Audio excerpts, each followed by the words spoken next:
What's going on, guys? Welcome back to We Want Picks. My name is Jacob, aka the Freckled Salamander, here to bring you my quick pick video for UFC Jacksonville. But before we get started, make sure, as always, you go to WeWantPicks.com. Become a premium member today. There is so much. I can't even sit here and list, and I'm not going to take the time to sit here and list everything on the website. Check it out. WeWantPicks.com. Premium membership is only $10 a month. Let's get right into the action. UFC Jacksonville. Clayton versus TAIRA opens the card, and this is an interesting matchup. I mean, this is a very, very interesting matchup. I think TAIRA opened up at minus 400, minus 300. It's back down to minus 255. In my mind, I'm not even sure he should be a favorite in this matchup. Listen, I understand the grappling. I understand the wrestling prowess that he has. He's a decent striker as well, but he's willing to stand a little bit too much, especially against a guy like Clayton, and he can get out wrestled. He can get out grappled. You saw that in the Carlos fight. He was getting taken down. He was getting swept. He was getting reversed, and Clayton on the ground knows how to offensive wrestle. He knows how to work reversals. He knows how to work sweeps. He's a strong, explosive guy, and on the feet, he's going to have a major striking advantage, not only in the power, in the striking, but in the pressure, in the pace, in the volume. He is going to be all over TATSURO early, and I understand TAIRA might get the takedown, might get the back control, might find that submission, but Clayton is a young dude, an absolute dog, and when I broke down this fight, I was like, he might even be a favorite in this matchup. He is a 2-1 underdog. I'm going to put some action on him, and not only am I going to put some action on him, I believe he can outright win this fight. He is an absolute dog. I think it's TAIRA in the pure grappling has the advantage, but Clayton's better everywhere. Everywhere else, I think maybe even in the pure wrestling, Clayton's a good wrestler, but we got a lot of fights to go. Let's keep this ball moving. Let's keep this ball rolling. Clayton is my pick in this matchup. Let's move on to the next one. Jamal EMMERS and Jack Jenkins. When I first initially thought about this fight, before I started watching film, before I really started getting in depth into both these fighters, I thought, oh my God, Jamal EMMERS is going to roll this kid. He is absolutely going to steamroll. Jamal EMMERS is a good striker, very good wrestler. He's a dog. He's well-rounded, has the power advantage. Jack Jenkins coming in against Don in his last fight. Looked okay, looked good, but had some moments in there where you're like, oh my God, he's losing this fight to Don right now. He is a good boxer, but then I started breaking down this film. And Jack Jenkins, I don't want to say he's a one-trick pony because he's got boxing, he's got volume, he's starting to pick up the wrestling a little bit. He can't get out wrestled, but you'll see him reverse some positions, but it's his leg kicks. And when you hear people talk about Jack Jenkins and his leg kicks, that's the first thing that they're going to mention. And then you watch Jamal EMMERS and the way that he was fighting his last fight, he did not pick up on leg kicks. And I don't want to be one of those guys that's like, oh my God, Jack Jenkins can leg kick. Jamal EMMERS wasn't picking up on leg kicks. He's going to destroy the leg. But that's what could happen. I mean, that's what could happen in this fight. Listen, Jamal EMMERS is going to be my pick because I believe that he has the wrestling and grappling, and there is a hole in the game of Jack Jenkins in that regard. And if Jamal EMMERS comes in heavy wrestling, he should dominate this fight. Even in the stand-up, I believe he's got the athleticism and the power advantage in this fight. But if Jack Jenkins, all it takes is like 2 or 3 of those heavy leg kicks, and all of a sudden Jamal EMMERS turns into a flat-footed boxer, and now Jack Jenkins is in complete control of this fight. So it's a little bit of a wait-and-see type situation. I understand the value in Jack Jenkins as a dog. Jamal EMMERS is still going to be my pick. I hope that he wrestles early, kind of saves that leg early, but if he eats 3-4 kicks in the first minute, 2 minutes, which could happen, this fight could change absolutely completely. So this could be a live bet situation. Let's wait and see how the first 2 minutes go, then throw some money on the dog or the favorite, whatever it is. Jamal EMMERS is going to be my pick. I just hope he wrestles in this matchup. Let's move on to the next one. Trevor Peek and Cheppy, and this is a wild fight because Trevor Peek is a wild dude. He looks like a guy, and I understand he's a mixed martial artist. He knows what he's doing in there, but he's one of those guys that's just like a backyard brawler. He comes in, he gets that crazy look in his eye, and he just moves forward, throwing shots from his hips. If you take him down, it's like the Derek Lewis stand-up game. He's like, oh, you're not going to take me down. I'm just going to stand up. If you yell at Trevor, hey, just stand up. He's just going to stand up, and he's going to have the power advantage in this fight. And that's why I like him in this fight, because Cheppy is a well-rounded guy, but he kind of wants to do the same thing. If you watch his fights, he will engage in brawls. He will engage in those wild flurries where he's running somebody down, trying to hunt him down, and that's exactly how Trevor Peek wants to fight. I think these boys get after it early. Trevor Peek is going to get in your face. He's going to bring the brawl out of you, and Trevor Peek has shown that not only can he beat people to the punch, but he can eat a shot to give a shot, and he will inflict more damage with his shot. So this could be a fraud check for Trevor Peek. If he comes in hands low and gets caught trying to find that knockout shot, I'm not going to be super surprised, but it just feels like he has that tenacity, the volume, and can beat people to the punch for that knockout shot. But either way, this one should be over quick, fast, and in a hurry. But I'm going Trevor Peek in this matchup to get it done once again. Tabitha Ricci versus Jillian Robertson. And you see I got the Ribachi parlay behind me, the hibachi parlay behind me. This is a two-part parlay. We'll get into that much later in the week, but I love Tabitha Ricci. There is no doubt about that, but I think this is a good matchup for her.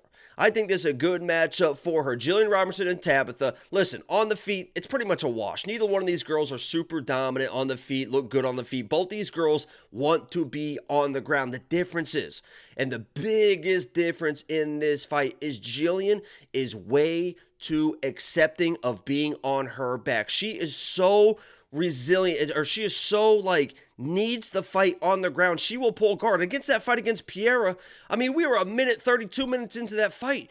It's not like she was getting rocked or anything, and she was already trying to pull guard to get the fight to the ground. That's how desperate she wants to be on the ground. She doesn't mind being on the bottom because she feels like she can win sweeps to get girls' backs, to get top position, and that's where she wants to work her submissions. Where Tabitha Ricci, she's not going to be on the bottom. She doesn't want to be on the bottom position. She wants to get takedowns, get on top, and if you are working sweeps against her, you saw this in the Jessica fight.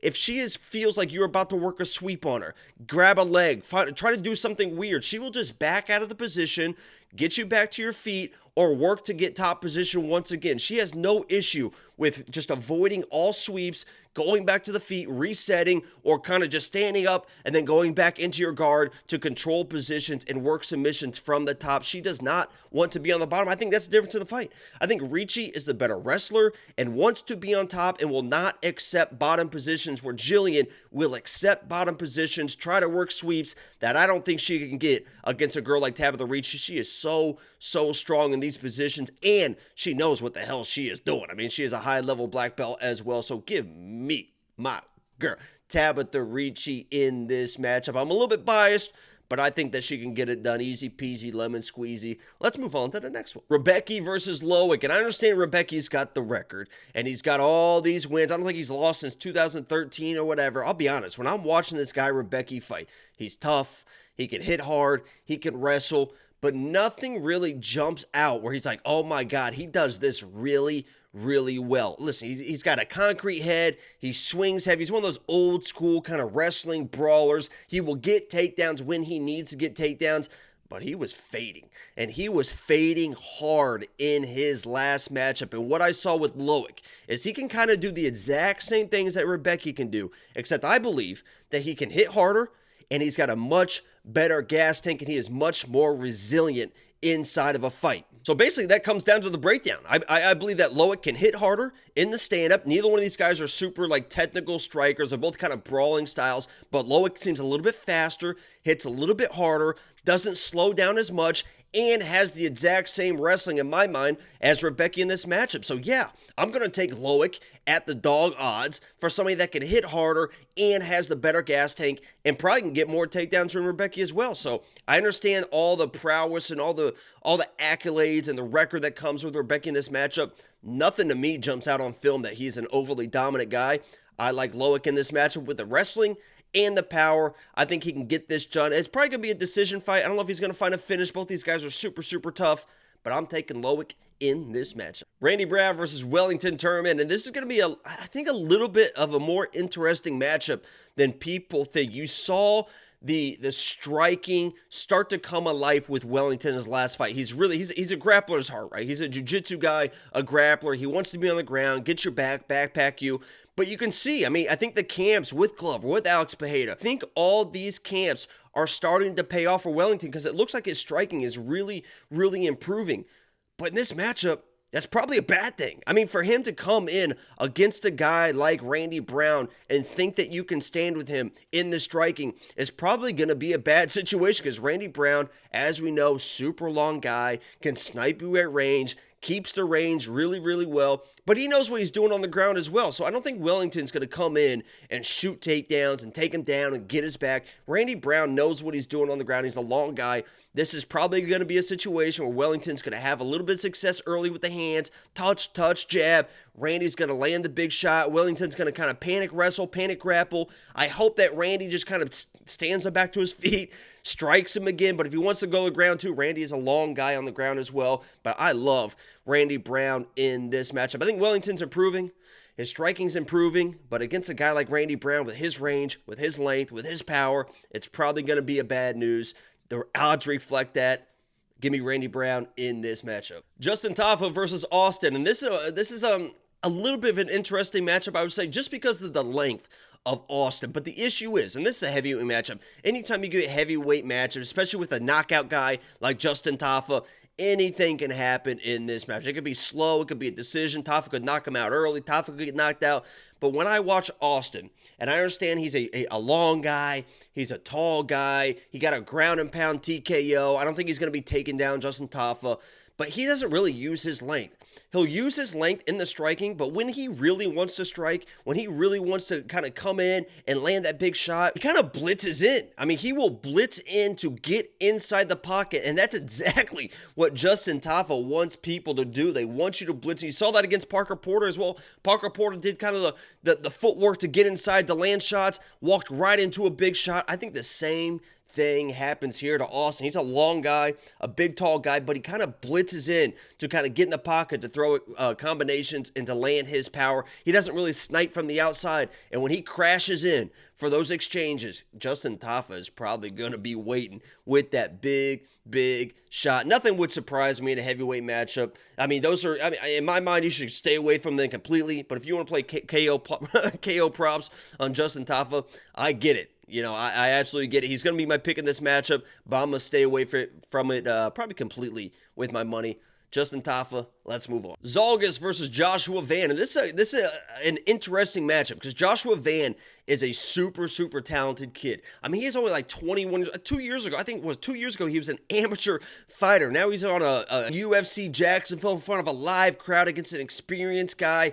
And it's the experience and the wrestling of Zhalgas that should win him this fight. Listen, last week, it was no surprise I had Bunes against Zhalgas as my lock of the week because I believe that he could out-grapple Zhalgas. I don't believe that Joshua can out-grapple Zhalgas in this matchup. And when you watch Joshua fight, he's a live dude. He can do everything. He's pretty good everywhere. But when he loses fights, when he is losing rounds, it's because people are controlling him against the fence or people are taking him down and putting him on his back. And I think that's exactly what Zhalgas is going to do in this matchup. Zhalgas is finally hopefully going to get a fight, and his style and his experience should excel in this fight versus young kid. I think Joshua's a prospect. I mean, for the talent level and the way that he is fighting at 21 years old is crazy. It's a good thing that Zhalgas is not a dangerous guy because you would hate to see somebody come in and like knock out a young kid that early in his career, but Zhalgas should be methodical,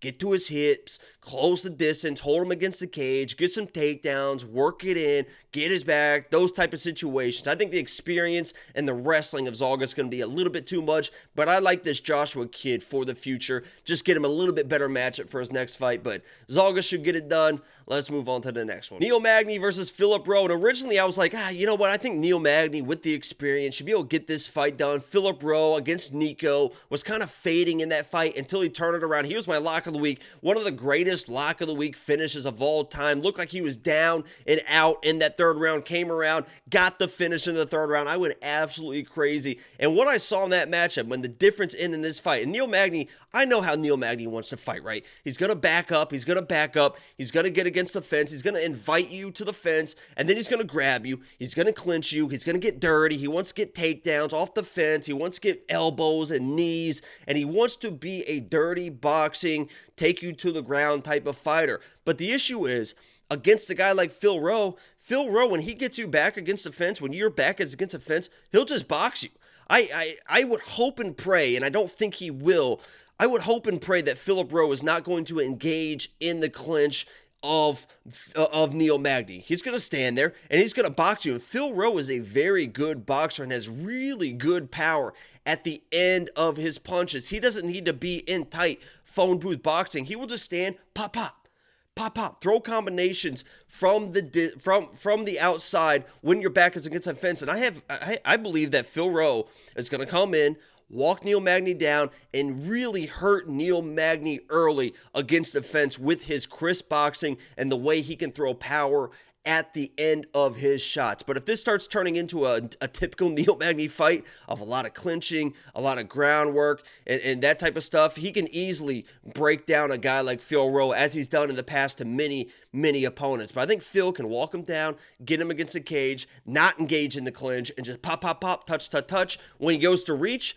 separate, get your distance, walk him back down, get him against the fence, land those big shots again, get the job done. So I'm going with a dog here. A little bit biased because he's a former lock of the week, but I'm going with Philly the Fresh Prince. I couldn't remember his nickname, but Phil Rowe, I think it's a Fresh Prince in this matchup. Give me the dog, baby. Let's move on. Brendan Allen versus Bruno, and this is an interesting matchup because if there's a part of me that feels like eventually this streak that Brendan Allen is on, he's eventually going to get fraud checked.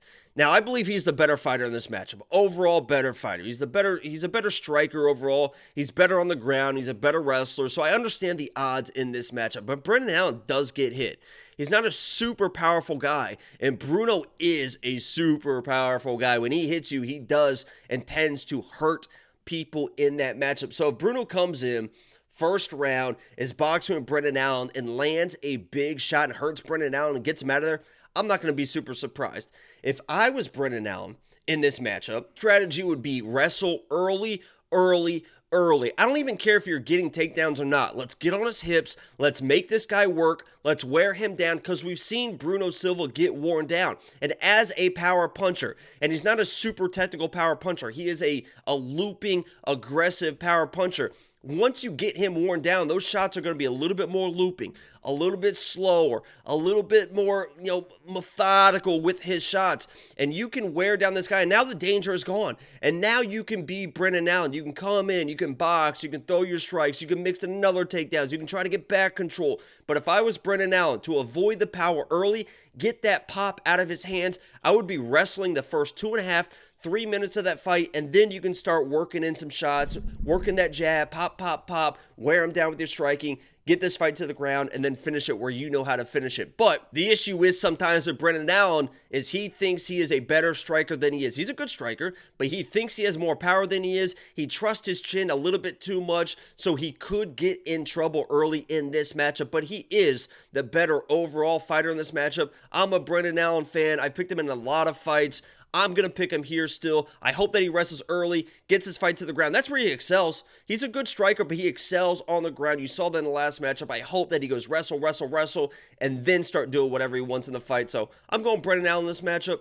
Let's move on. David Onama versus Gabriel Santos. And this is another one of those matchups where I'm like, these odds are absolutely crazy. Listen, Gabriel Santos, if this fight goes to the ground and he goes all in on the wrestling, all in on the grappling, he's going to have a major advantage in this fight. It's almost like the TATSURO fight, right? I almost see this fight as the exact same thing as the Clayton TATSURO fight. If TATSURO comes in, wrestle, gets his back, obviously he can control the fight. Same thing here with Santos. If he comes in, wrestles, get the back, he is the better grappler, wrestler in this matchup. But he is a wild dude, and he will strike, especially early in matchups. And David Onama is a dangerous dude. This is a guy that was a minus 250 favorite versus Nate Landwehr, and now all of a sudden he's a plus 200 dog to a guy, Gabriel Santos, who will engage in the striking. David Onama is an absolute sniper from the outside with big power in his hands. One of the reasons why he got so tired in that Nate Landwehr fight was because he almost finished Nate Landwehr a couple times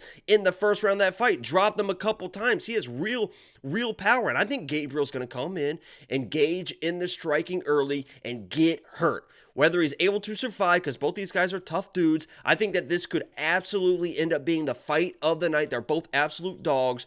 Whether Gabriel can survive, get a reversal, get this fight to the ground, and wear down David after he's hurt is yet to be seen, but I'm going David Onama in this matchup. Gabriel just strikes way too much for my liking against a guy with the power and the precision and toughness of David Onama, and I think that he can snipe him early, hurt him, and I hope that he can put him out, because if he doesn't, we've seen that he can get worn down. He's not a quitter, but he can get worn down in fights, but I think Gabriel is too happy and too confident in the striking against a hard-hitting guy like David Onama. So I'm going David Onama in this matchup. Let's move on. Cody Brundage versus SD Dumas, the hometown kid. And listen, I was kind of back and forth on this fight because look, Cody Brundage, obviously the path to victory is very obvious. Everyone knows what Cody Brundage is going to do. He's going to come in, he's going to try and get the fight to the ground, he's probably going to get a takedown, he's going to have top control. In that last fight, you saw SD Dumas had issues with the takedowns, flat on his back,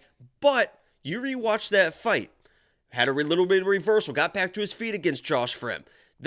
When he got finished, right, he reversed the position, was climbing the back of Josh Frem. And the reason why I picked him in the Josh Frem matchup was because SD Dumas said, listen, I'm probably going to get taken down. He said this in the past interviews. I probably will get taken down. I probably will be on my back, but I promise you, I will get back to my feet. And honestly, he proved that in the Josh Frem fight. I think every time he was on his back, he got to his feet. At the very end, he was reversing the position, was able to get the back of Frem before he fell off the top, and then got submitted. That was a big moment for him. I think that was a big learning experience for him. We've seen Cody Brundage come in at fights, look fine, then start gassing, low fight IQ, all that type of stuff. He can be hittable as well. Listen, this is probably going to come down to Brundage is going to get a takedown.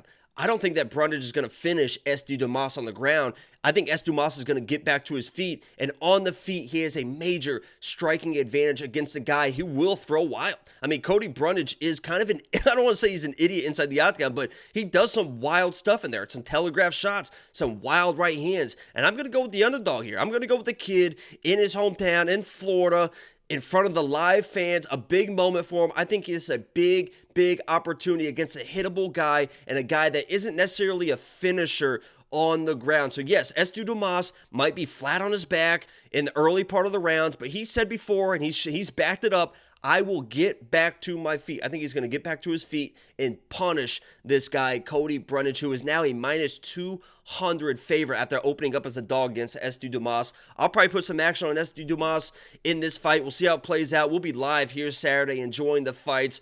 I'm going with SD Dumas, man. I still believe in this kid. I kind of gave up on him after that fight, but he's a good striker. He should be a better striker. I don't think that Brundage is a submission specialist or going to finish him on the ground, and every round starts on the feet. Give me the kid SD Dumas to get it done in front of the home fans. Let's move on. Co-main event, we have Amanda Ribas versus Maycee Barber, and I'm biased. I'm biased. It doesn't get more biased than me in this fight. Amanda Ribas is my day one, number one, absolutely beautiful, hilarious, funny, bubbly, giggly, extremely good, tough fighter. And in this matchup, I think Maycee's in trouble. I'm actually surprised that the odds have ballooned to where they are. Minus 190 for Amanda. That makes sense to me, but I'm surprised other people see it that way. Listen, these two girls on the feet both have something left to be desired. I don't want to get it twisted, and I'll give you a fair breakdown in this fight. On the feet, Amanda does get hit, but she is the pressure forward boxer. She will take one to give one, and Maycee wants to be a little bit cleaner in her striking. She doesn't have crazy power. She's not going to hurt Amanda on the feet. She's not going to do anything wild that Amanda hasn't seen before. Amanda's probably going to walk into a shot or two, but she's going to keep moving forward. But the biggest difference in this fight is going to be the clinch positions. Maycee Barber, I believe, thinks that she can come in, clinch with Ribas, take her down, get top control, and win the fight that way.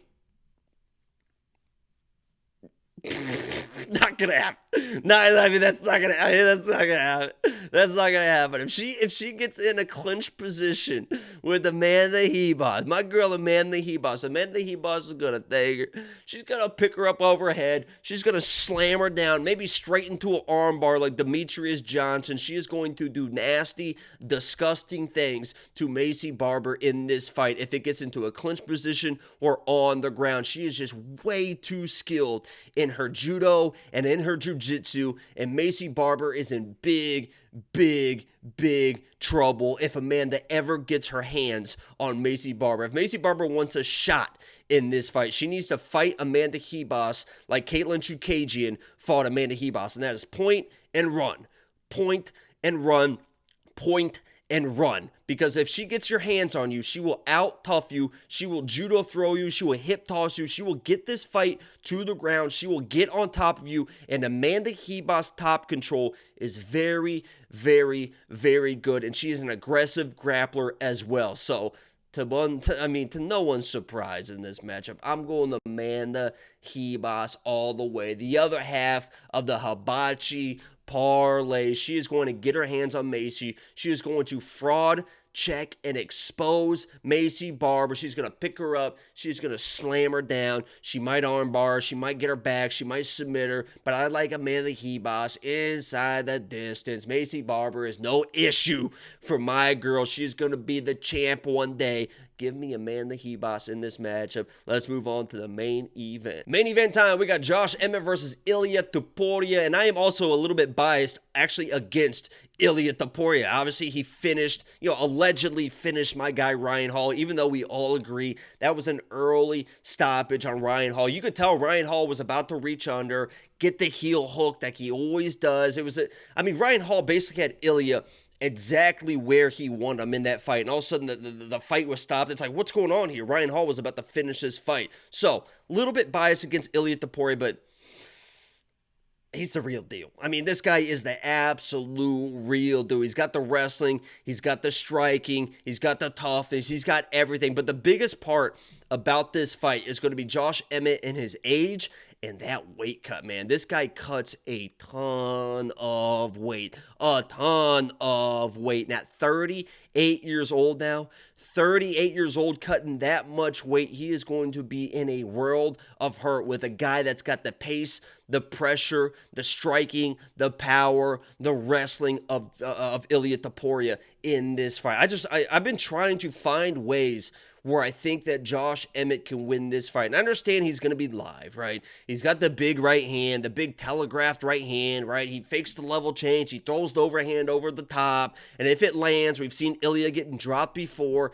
But he's just going to keep getting slower and slower and slower as time goes on. And Ilia is so fast, man. He is so fast with his hands, with his defense, with everything that he does. This is Ilia's time to shine, man. I think he is going to be the absolute champion of the world eventually. He is just too well-rounded. He has just got the mentality as well. And eventually we are going to see Ilia Topuria versus Ryan Hall, the rematch for the featherweight belt, probably early 2025. And Ryan Hall will avenge his loss to Ilia Topuria and become the champion of the world. Ryan Hall, book it now, champion of the world, featherweight champion, 2025. But Ilia Topuria should get this done. That's why he's at -300 favorite against Josh Emmett in this matchup. But this has been the UFC Jacksonville breakdown. Quick pick video from me, your boy Jacob, aka the Freckled Salamander. Make sure you like the video. Subscribe if you are new. Go to we1picks.com. Become a premium member today. It's only $10 a month, and I am out.